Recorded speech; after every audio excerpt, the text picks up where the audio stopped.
Have no doubt, absolutely no doubt that these are times of great change. Global warming is causing existential stresses to the human society. Evidence is not required. The existence of entire communities have come under unacceptable, incredible suffering and pain. We know that. We acknowledge it. I spend a substantial of my time when I'm not practicing architecture. I spend a lot of my time immersed in the mangroves, chest deep at times in muddy mangrove waters. And recently, the rains that created havoc in our country were a boon for the Delta. The production and the fusion of mangrove seeds was beyond what I had seen in the last decade and a half. As I was filming, looking up at the surface of the water, and these hundreds, sometimes thousands of seeds flowing by with the current, flowing. The predominant thought that remained in my mind was, what if these seeds were of us? What if they were of our houses, of our communities? And unfortunately, sadly, so often, what if they were of our children? It's a sombering thought. It's a depressing thought. But it is a reality. It is not a hypothetical, imaginary situation. This has been the reality of thousands of Pakistanis and human beings throughout the world. We have to be cognizant of the problems that we are dealing with in our nation and our country. We have to be cognizant of the problems that have to be dealt with on a global issue and how the global world looks at the global north and the global south. And the efforts that were undertaken in Sharm el-Sheikh, I am an independent, critical, anti-establishment, generally, personality. And I praise the government of Pakistan, the Ministry of Climate Change, Shahri Rahman, and her entire team of civil servants and contractual employees for the strength and the passion which they dealt with, and the successes.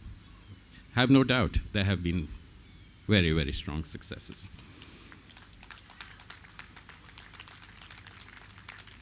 We humans understand how to survive in times of disruption.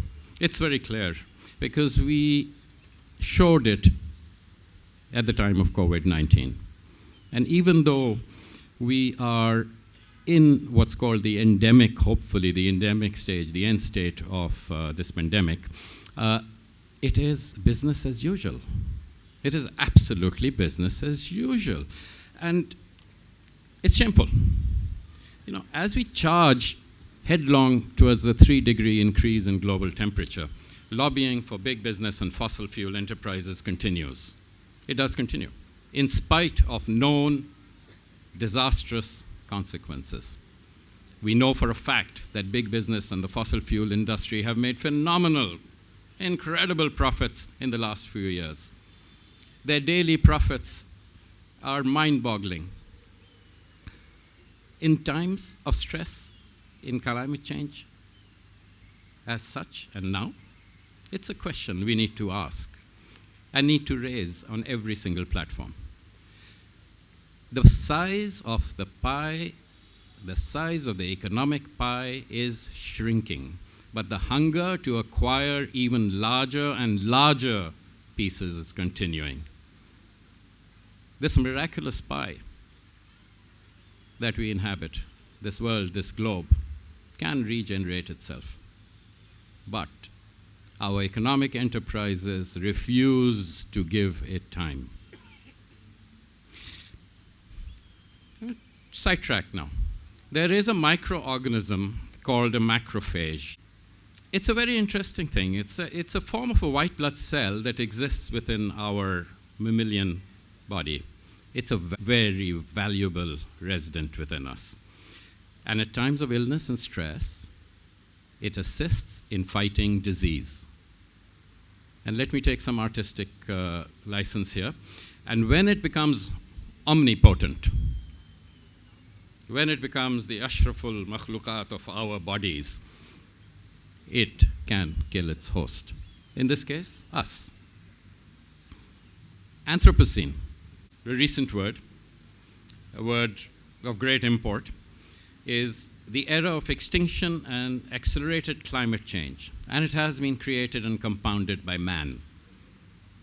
This analogy between the macrophage and us should not be lost, because one can cause cancer without malintent. The other, biodiversity of nature and human culture has flourished during the previous 10,000 years. That era was called the Holocene. This lasted until recently, till our parents and our generation. During this short period of less than 100 years, we have changed it all. Our hunger for a larger and larger slice of the pie has made, very naturally, the pie much, much smaller. But you know, I'm not despondent, because new innovations will happen. But at what speed and scale will they have impact? What will the inequities of life that we live with today influence the access to these innovations and their solutions? And it is important to ask if the access to their solutions will be open source, proprietary, or patented. If accessible, how will this interim period between idea and solution be dealt with? I have no doubt that the human progress is currently in a state of disease. Can it be treated? What will be sacrificed to restructure and restore progress? There is a process with which to deal with widespread disease, but it's something we do not speak of, and it's a term that's called the sacrificial cohort. Contagions, outbreaks, epidemics, pandemics. These are the increasing progressive sequence of the spread of disease. The first step is isolation, then treatment.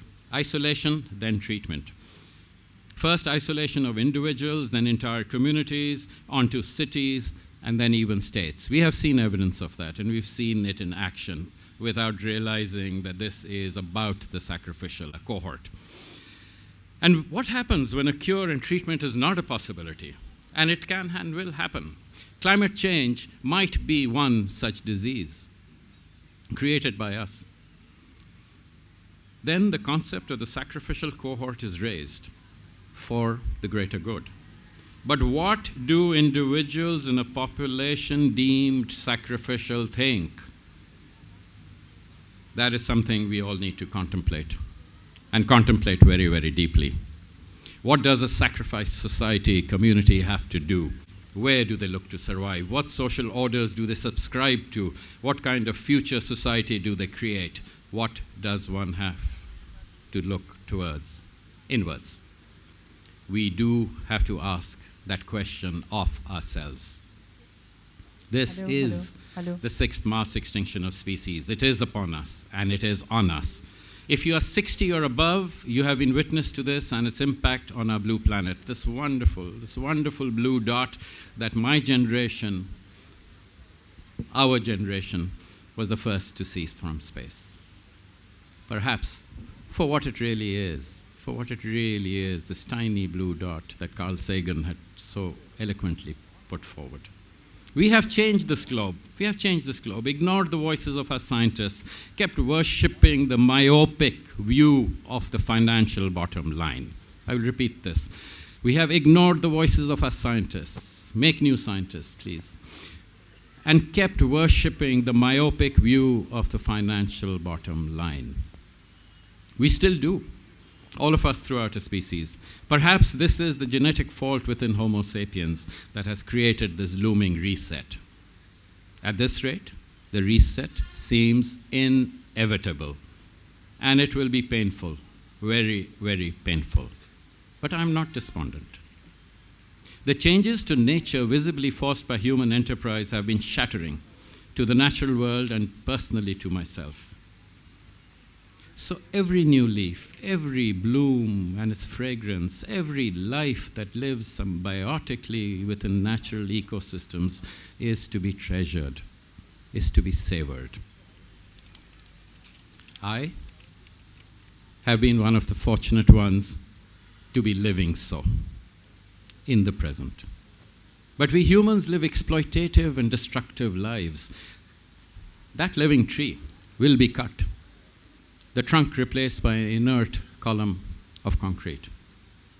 There is an inherent disconnect in the manner in which we exist, in the aspirations with which we wish to survive, and with the greater order of the natural world.